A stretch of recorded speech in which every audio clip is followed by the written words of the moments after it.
daawadayaal kusoo dhawaada janaalka Garmaal. maanta waxaan ka hadlaynaa hogaamiyaha ruuxiga ee dalka Iiraan Ayatullaahi Cali Khamenei, taariikhdiisa, halka uu ku dhashay iyo siyaasadda qaabkii uu ugu soo biiray. marka hore, haddii aad ku cusub tahay janaalkeena, subscribe dhe, share garay, qaybta hoose comment ayaad noogu reebi kartaa.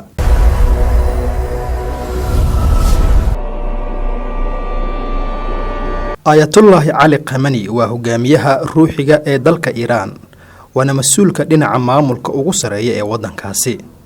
waxa uu leeyahay amarka ugu dambeeya ee dhammaan arrimaha la xiriira siyaasadda guud ahaan dalkaasi Iiraan.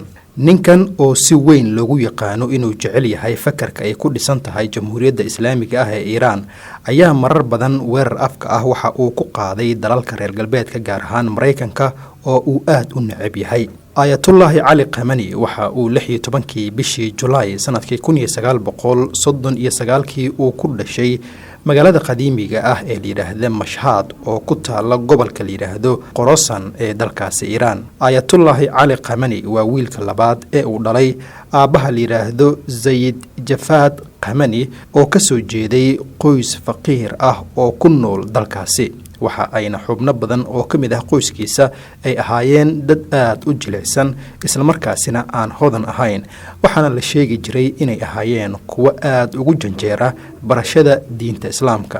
Ayatullaahi Cali Khamenei ayaa waxa uu sheegay in aabihii uu ahaa nin diinta Islaamka aad u bara dadka, isla markaasina waxa uu ahaa nin ku noolaa nolol aad u adag. waxa uu sheegay in uu guud ahaan dalka Iiraan uu ka bartay Quraanka Kariimka iyo diinta Islaamka. waxaa sidoo kale uu sheegay in hooyadii iyana ay ahayd haweeney aad u jilicsan marka laga hadlayo dhinaca maaliyadda, waxaana uu sheegay in hooyadii iyo isaga iyo aabihii iyo caruur la dhashay ay ku noolaayeen hal qol. waxa uu sheegay in maalin maalmaha ka mid ah dad ay yimaadeen gurigooda si ay u soo booqdaan, maadaama aabihii uu ahaa wadaad diinta Islaamka dadka bara. sidoo kale waxa uu ahaa aabihii nin aad looga yaqaano deegaanka, gaar ahaan magaaladii uu ku noolaa. Ayatullaahi Cali Khamenei ayaa marka uu jiray da'da 4 sano, isaga iyo walaalkii ka weyn Maxamed waxaa loo diray maktab, halkaas oo ay ka soo baranayeen xilligaasi iskuulka primary, waxaana sidoo kale isaga loo diray in uu sii barto xuruufta iyo Quraanka Kariimka. intaas kadib waxaa loo soo wareejiyay iskuul islaami ah, halkaas oo uu waxbarashadiisii primary-ga ahaa uu ka sii watay, waxaana laga dhaadhiciyay Ayatullaahi Cali Khamenei in uu barto culuum kale oo dheeri ah. waxa uu sheegay aabahay ayaa ahaa midkii ugu dhiirigelinayay in aan waxbarashada sii wato, ayaa uu yiri maruu ka sheekeynayay. 2 iskuul oo diini ah oo la kala yiraahdo Suleymaan Qaan iyo iskuul kale oo la yiraahdo Nawaab oo uu aabihii supervisor uu ka ahaa ayaa waxaa la sheegay in uu ka bartay intermediate ama heerka intermediate-ka.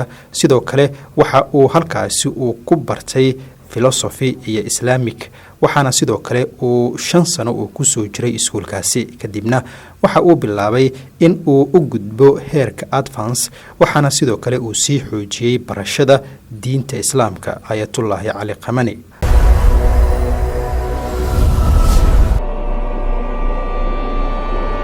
Ayatullaahi Cali Khamenei markii uu ahaa 8 jir ayaa waxa uu bilaabay barashada heerka ugu sareeya ee waxbarashada, waxaana uu markaasi uu go'aansaday in uu aado dalka Ciraaq. halkaasna waxa uu ka soo tagay mar dambe sanadkii 1957, waxaana uu ahaa nin waxbarashada aad u jeclaa.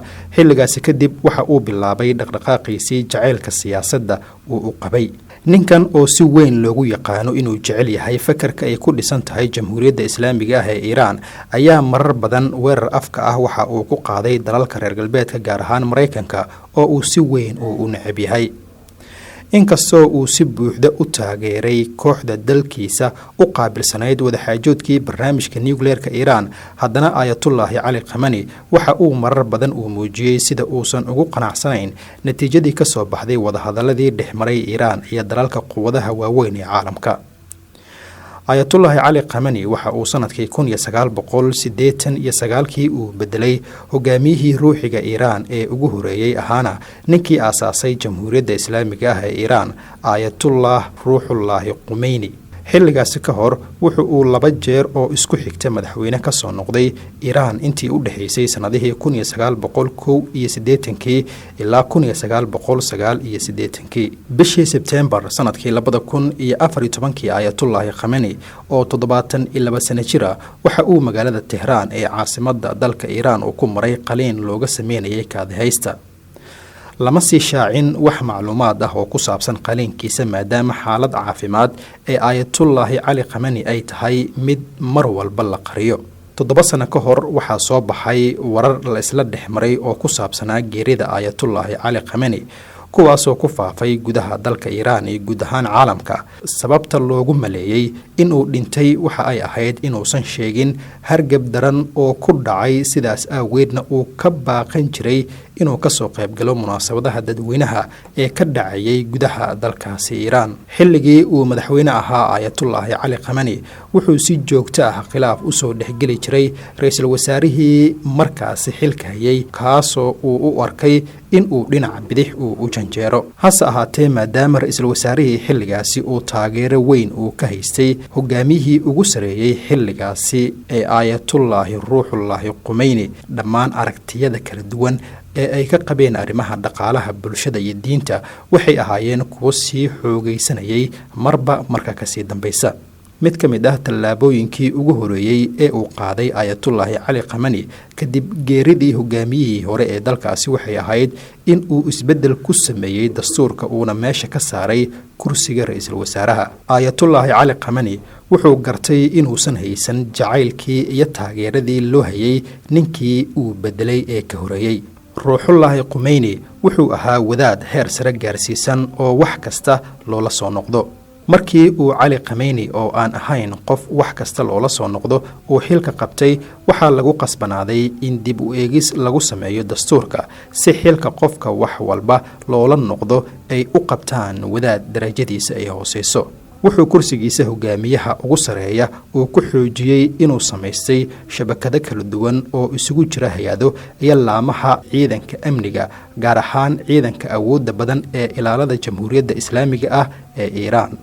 sanadkii 1997 waxaa si weyn u soo shaacbaxay in uu isku dhac dhex maray Ayatollah Ali Khamenei iyo Ayatollah Hussein Ali Montazeri oo ah sheekh si weyn looga qadariyo gudaha dalkaasi Iiraan. Ayatollah Montazeri oo ahaa nin hadalkiisa dhigta loo wada raaricin jiray oo dhintay 2009 wuxuu su'aal geliyay awoodaha la siiyay hogaamiyaha ugu sareeya ee dalka Iiraan. arrintaasi waxay sababtay in la xiro dugsiyadii islaamiga ahaa oo weerar lagu qaado xafiiskii ku yaalay magaalada Qom, isla markaasina muddo kooban la geliyay xabsi guri. sida uu go'aanada u qaatay Ayatollah Ali Khamenei ayaa sidoo kale loo cambaareeyay.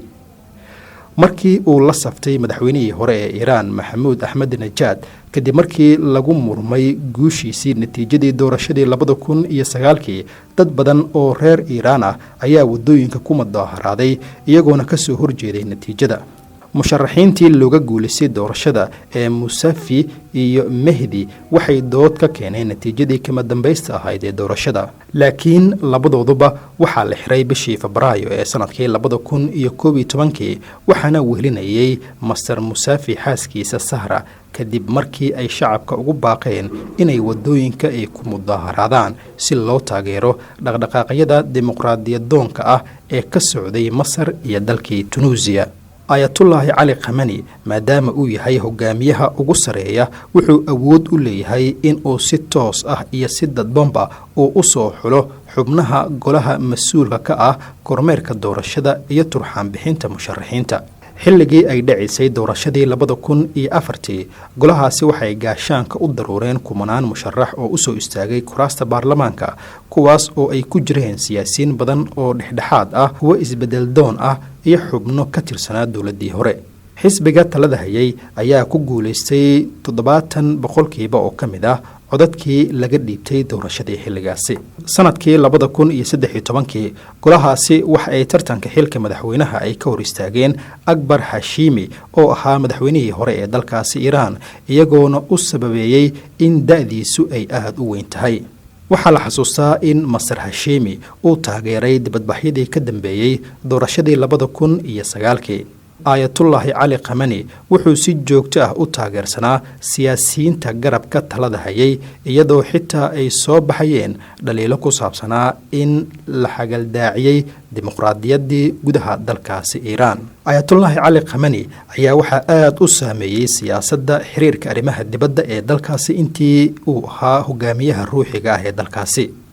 munaasabadii xilka madaxweynaha loogu caleemo saaray sanadkii 1981 aayatullaahi cali khamenei waxa uu ku ballan qaaday in uu bannaanka soo dhigi doono dadka damacsan in la bedelo hanaanka maamul ee iiraan, kuwa fikradda kale mudnaanta siiyey iyo weliba kuwa garabka bidix ee uu saameynta ku leeyahay Maraykanka. sanadkii 2009 markii uu madaxweynaha dalka Maraykanka Barack Obama uu u soo bandhigay Iiraan bilow cusub oo dhinaca diblomaasiyadda ah, aayatullaahi cali khamenei wuxuu ka bixiyey jawaab dabacsaneyd. wuxuu sheegay in uusan wax isbeddel ah ka arkin habdhaqanka Maraykanka iyo siyaasaddiisaba, isagoo farta ku fiiqay taageerada Washington ee Iiraan iyo cunuqabateynta ka dhanka ah dalka Iiraan. laakiin wuxuu sheegay in haddii madaxweyne Obama uu wax ka bedelo mowqifka Maraykanka ay Iiraan iyaduna dhankeeda ay diyaar u tahay. sanadkii 2013 markii loo diyaar garoobayay wadaxaajoojyadii u dhaxeeyay Iiraan iyo quwadaha caalamka, aayatullaahi cali khamenei wuxuu sheegay inuusan ka soo horjeedin diblomaasiyadda, isagoo aan horey looga baranin hadallo noocaasi ah. ayuu sheegay in diblomaasiyadda ay horseed u tahay dhowlacadaynta, wuxuuna codsaday in wadaxaajoodkaasi la gudagalo. bishii November ee sanadkii 2013 Iiraan iyo dalalka quwadaha adduunka waxay isla garteen heshiis hordhac ah oo ku saabsan nuclearka, kaas oo ay Jamhuuriyadda Islaamiga ah ee Iiraan ku aqbashay inay hakiso barnaamijka nuclearka, taas beddelkeedana laga khafiifin doono cunuqabateynta. laakiin 7 bishii Julaay sanadkii 2014, 2 isbuucun ka hor inta aan la gaarin xilligii kama dambaysta ahaa ee loo qabtay in heshiiska nuclearka la gabagabeeyo, aayatullaahi cali khamenei wuxuu khudbad uu shacabka u jeediyey ku fashiliyey arrimo farsamo, isagoo sheegay in Iiraan looga baahnaa inay awood weyn ay u yeesho uraniumta laga sameeyo hubka nuclearka. xilligii heshiiska loo qabtay ee ahaa bishii Julaay waa la dhaafay, labada dhinacna waxay qabsadeen ilaa bisha November sanadkii 2014. ka hor iyo kadib intii uu socday dagaalkii uu Maraykanka horkacayay ee lagu qaaday Ciraaq, khamenei wuxuu dhaleeceyn jiray siyaasadda maamulka Washington. waxa uu yiri qabsashada Ciraaq kama dhigna cunto afka la gashto oo uu Maraykanka liqi karo. bishii Juun sanadkii 2014 kadib markii ay xoogaga mitidiinta jihaadoonka ah ee IS ay qabsadeen waqooyiga Ciraaq, aayatullaahi cali khamenei wuxuu mar kale uu ka soo horjeestay faragelintii uu Maraykanka uu ku sameeyay Ciraaq. laakiin bishii Agoosto ee isla sanadkaasi wuxuu soo dhaweeyay magacaabistii Xaydar al-Cabaadi oo laga dhigay ra'iisul wasaarihii Ciraaq, wuxuuna jaray taageeradii ay Ciraaq u haysay Nuuri Maaliki oo horey xulafo ula ahaa.